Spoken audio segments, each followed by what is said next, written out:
So, question for Thomas, my expert on science. The air temperature, which is behind, it's not caught up with the week, it's usually about a week behind, is showing a slight leveling off. It's only day to day, so it's not like it's a trend, but a slight leveling of a very high temperature in the northern hemisphere, which the northern hemisphere is very above average in air temperature. This year, it is the highest it's ever been, as far as I can tell, the highest June to date, based on that, which is a week behind. And it shows a slight leveling, so this is a week behind. It doesn't show the heat dome over North America, etc. Whatever effect that has on the general world climate or the northern hemisphere. However, up until last Friday, it looks to be overall higher than it was last year, and last year it was very, very high. So it's a new record. But it looks like the tropics took a little spike up, and the northern hemisphere kind of leveled off. Not a trend, it's just a day-to-day thing. But does that have anything to do with the AMOC slowing down or with El Nino giving up to La Nina? Either phenomena. The trust on AMOC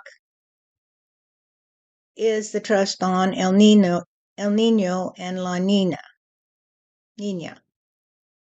So if the AMOC shuts down, then the year-to-year variations in current that are known as La Nina and El Nino will basically collapse.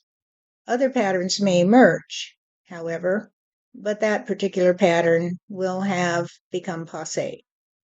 And so the two of them are linked by the fact that if the AMOC begins to slow down, it will also affect El Nino and La Nina.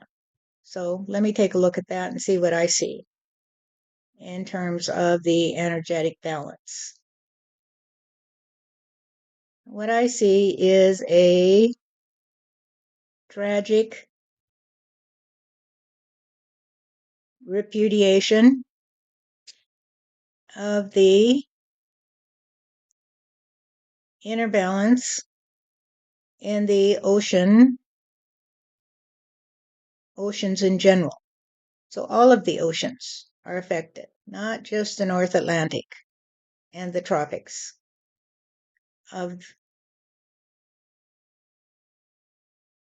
the area that is responsible for these ocean currents. There is a general imbalance that is right now unimaginable 10 years ago.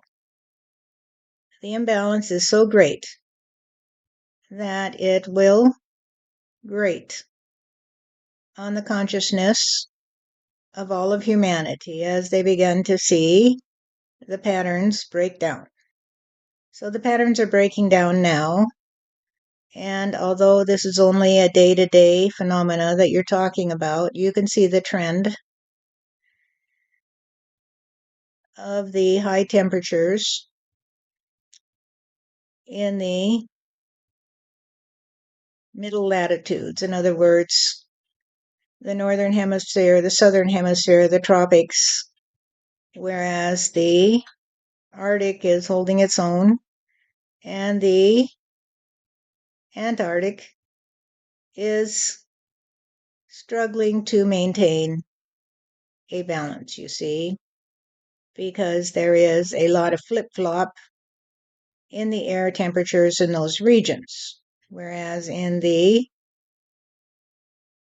northern hemisphere and the southern hemisphere, it's a little tighter on the graph because it's a bigger area that is balancing out its energy. So if you have a smaller sampling, as you would with the Arctic and the Antarctic, it's going to be a little more of a swing of the pendulum.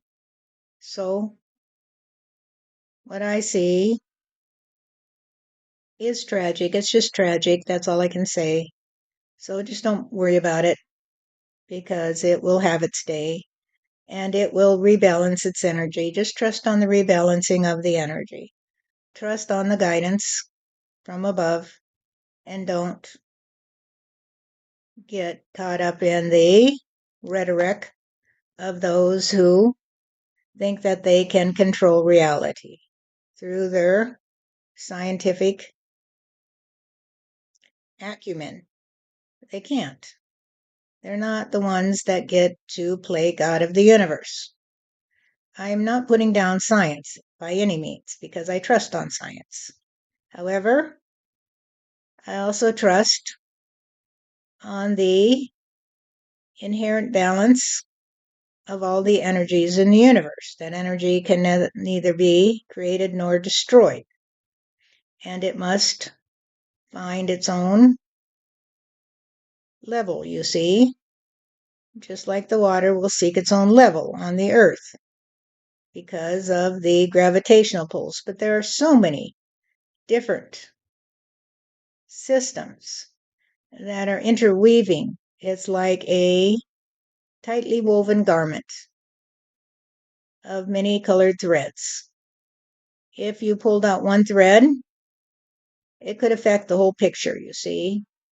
And so it's going to be a catastrophe for most of the earth, but you'll just have to trust on your own instincts and your own ability to come back to God.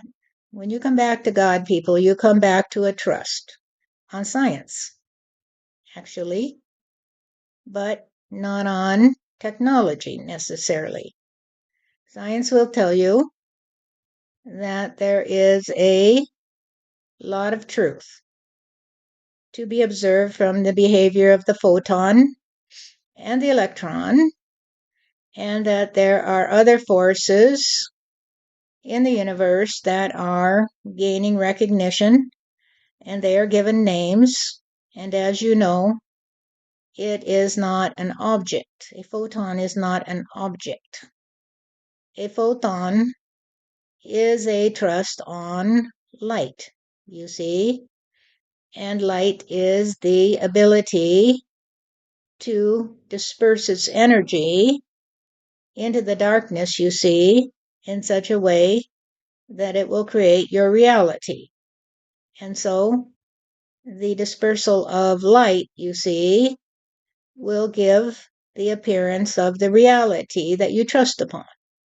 However, the ones who can figure this out are the ones who unite heaven and earth, you might say, because they say, well, the light is bright because it shines in my sight, and I trust on the light.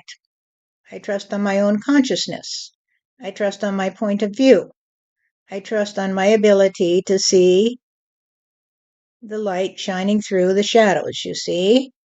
I trust on God energy because God is the descriptor of the totality of the energy that can be neither created nor destroyed, you see.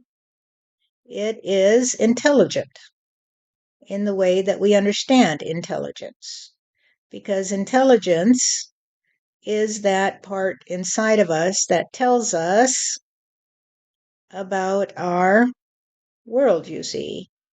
And so the intelligence of humanity is their ability to look inside in order to tell the outside about itself.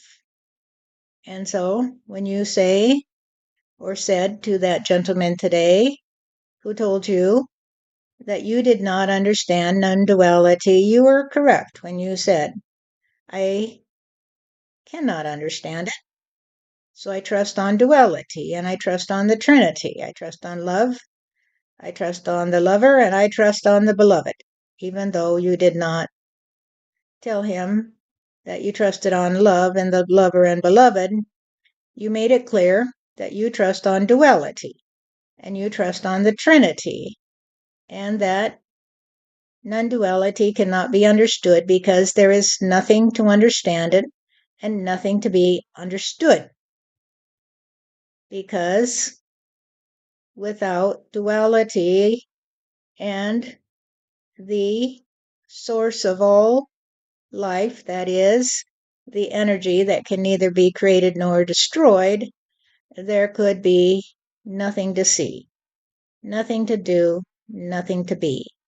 And that is the essential nature of reality. And so he was correct that you do not understand non-duality. And he is nothing. He's just nothing because he's just a mirage in front of you that reminds you that non-duality cannot be understood, that it therefore is a trust on nothing at all. And since he trusts on non-duality, he has nothing at all. He's just a specter that arises in your world to remind you that you are on solid ground because you don't understand non-duality. You can't even talk about something that is nothing because there's nothing to talk about. And so you just say, have a good day. Have a good day, Spectre, because God sent you to me in order for me to be reminded that there's no ability to understand nothing at all, because nothing is the same as what you might call everything, because there is no distinction and no quality of experience. And so let us go forward and continue our trajectory in order to help humanity to restore its faith on duality and on the Trinity, and not to fade away into the world of illusion. And the ones who fade away into the world of illusion will return to the trust on energy, because energy cannot be destroyed. It cannot be created. It cannot be destroyed. It will continue. And that is the miracle of life. That is the miracle of life. That the life you experience is the life you experience. The life you experience is the life you experience. And you understand this in a profound level. As you say, there are always going to be stories as long as there is life. And life will always be as long as there are stories. And so that tautology will continue to be the trust on the miracle of God energy, of the lover, and of the beloved. And all you have to do is say, what a wonderful day it is, and you will be in trust on the greatest story there ever was. The greatest story there ever was is that it doesn't matter what story you have. It is the trust on life. Whatever story you have is the trust on life. And therefore, it is true for you and for those who share it with you, because life is continually mixing it up, you see. It's continually mixing it up. But it's always a good day when you trust on reality. It's always a good day when you trust on reality. It's always a good day when someone can say to you, frankly, you don't understand non-dualism at all, nor does the person who created a particular post on his page, because he is correct. And he reminds you that you cannot understand it because it cannot be understood. You can't stand under nothing. You can't get around it, you see. You can't look at it. You can't describe it. You can't hold it in your hands. You can't behold it. And it is nothing at all to you, because when you trust on duality and when you trust on the Trinity, you trust on life. And that's the way I call it.